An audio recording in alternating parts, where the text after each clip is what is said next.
if you're the type of person who writes down goals today and is very focused on them and has had a history of reaching those goals and then resetting, congratulations, you're in the top 3% of society, because most people aren't that way. And I love working with you because you're easy, because all I got to do is design a plan for you, agree to goals, and then it's very easy to be able to manage the financial part of the goal so that you can reach that goal. But the 97% is where really the work is to be done. And the first thing I'm saying to you, if you're listening to this or watching this, is don't be too hard on yourself, because honestly, it's a fact. Don't see it as a mountain to climb. The old adage, how do you eat an elephant? One bite at a time.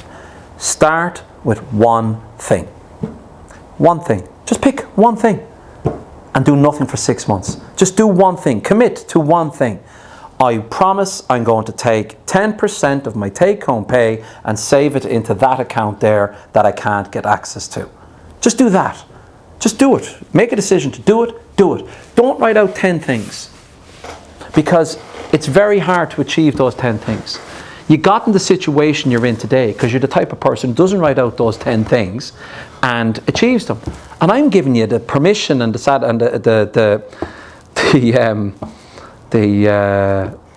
insight to say, don't beat yourself up, because most people are like that. It's okay. If most people weren't like that, I wouldn't have a job, because people need people like me to help them set those goals, and that's okay. You're time poor. You haven't got the time to even sometimes to even construct these things.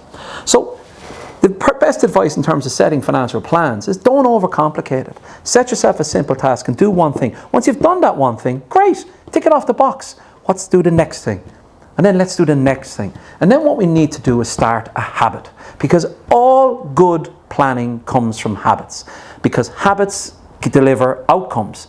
And as I said, plans are grand, but if there's no outcome, if there's no action, well then they're useless. They're just thoughts on a piece of paper. They actually have no relevance to your future, because unless there's something is done to put those plans into action, then it's a waste of time.